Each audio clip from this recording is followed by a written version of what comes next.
a day painted in gold. Jerusalem was alive. The streets was humming and buzzing as people arrived. The air was thick with voices talking, shouting, and calling out. Merchants raising prices and animals screaming loud. It was the Passover time, a sacred celebration when the hearts of Israel gathered, a holy congregation. They came from near, they came from far, guided by faith like a bright lit star. Passover wasn't just another holiday, it was a memory, a story, a prayer to say. A reminder of how God set their ancestors free when He delivered them from slavery and brought Egypt to their knees. And the God's temple, the beating heart of it all, the great house of worship stood proud and tall. The building was packed, its walls alive with hopes and prayers for God to revive. But the Passover wasn't only about the past, it was hope of deliverance for the freedom to last.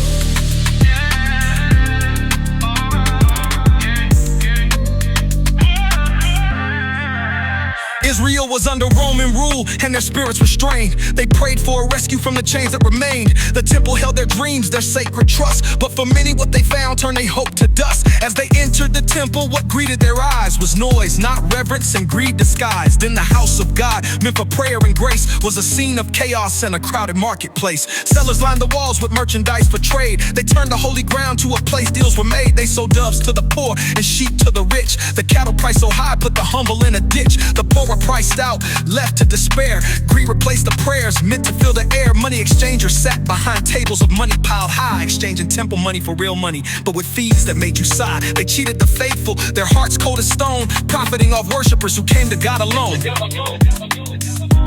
The air was heavy with the stank of greed, sweat of animals in the cellars with money their creed. Merchants shouted and deals were struck. Prayers were drowned by the sounds of corrupt. For the poor, the broken, the ones who had come. The temple felt heavy, its holiness undone. The place meant to bring them closer to God had become a den where the integrity was flawed. But then He arrived, Jesus of Nazareth, walking through the doors with a steady breath.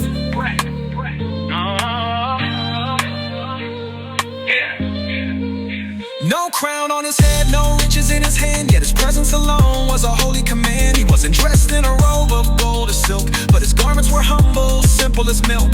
At first the crowd barely looked His way, but His spirit carried a power words couldn't convey.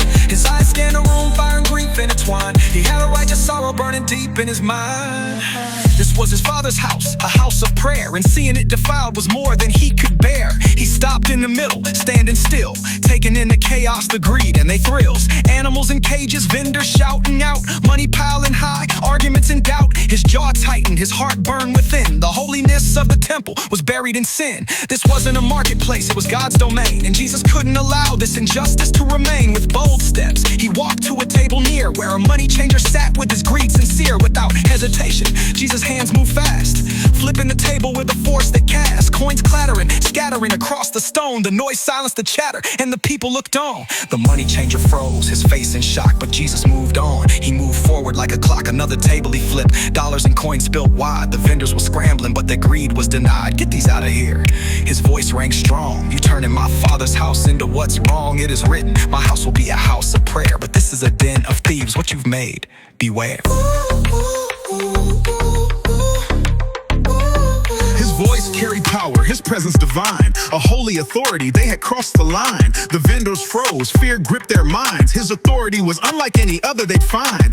This wasn't anger fueled by wealth or pride. It was a righteous fury with God on His side. The crowd began to gather, drawn by the sound, their eyes wide with wonder as they circled around. Who was this man with fire in his soul? They whispered His name, His story being told. Jesus walked to the cages where the doves were kept, and with steady hands He unlocked the nest. The cage door swung open and the doves took flight. People watched as they soared into the Jerusalem light. The sheep and cattle tied to their pens, He untied them boldly, ignoring the men.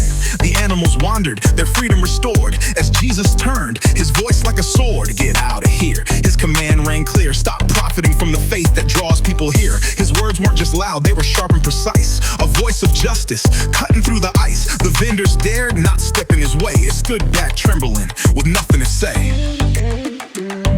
Some muttered under their breath, retreating in fear,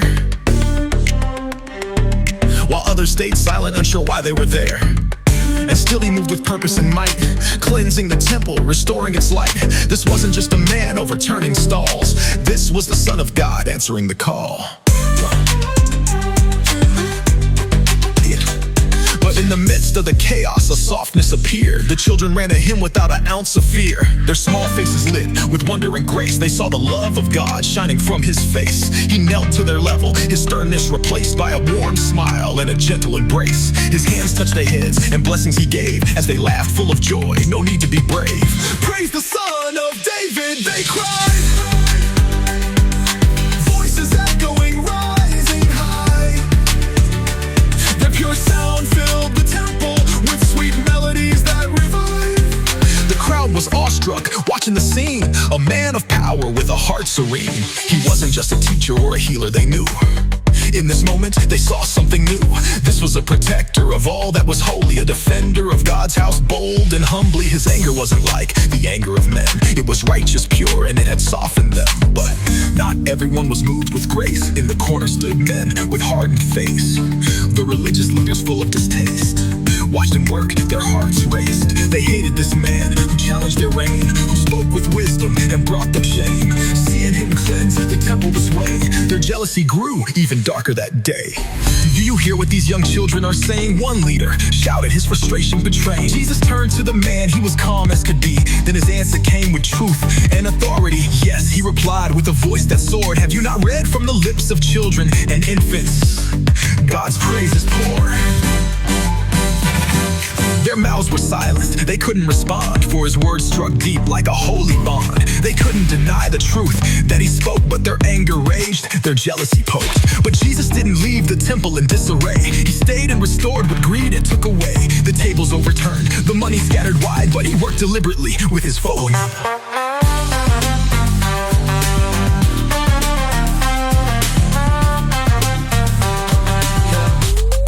Yeah, piece by piece, he began to clear, making space for prayer, drawing worshipers near.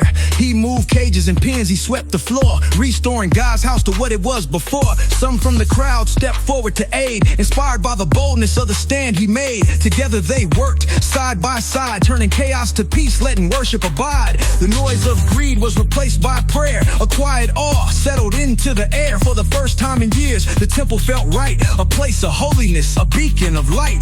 People knelt down, their hearts open wide, speaking to God with nothing to hide. And their Jesus stood in the middle of it all, his gaze sweeping the place, proud and tall. This was his Father's house, sacred and true, and he reminded them what they already knew.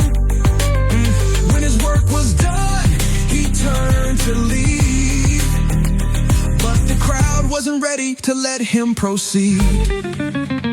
They followed closely, eager to see what else this man of power might decree. Some returned home, but they carried a flame. The story of Jesus, his actions, his name. What he had done in the temple that day was more than a cleansing. It was God's way. It wasn't just tables he overturned, but hearts and lives that sin had burned. The temple wasn't just walls of stone. It was a reflection of God's home. And Jesus of Nazareth, teacher and king, he entered the temple and he changed everything. He'll change everything.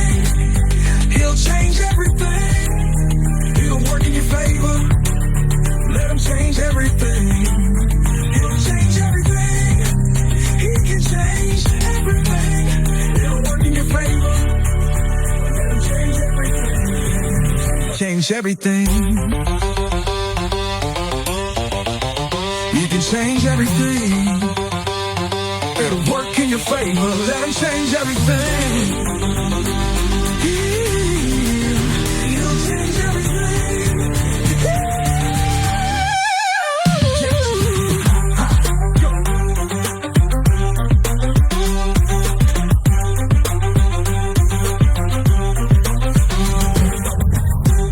Bible.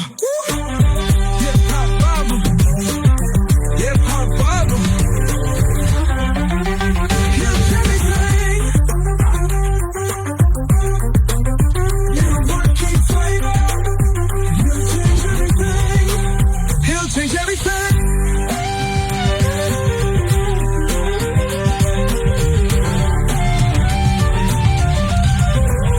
Hip-hop Bible.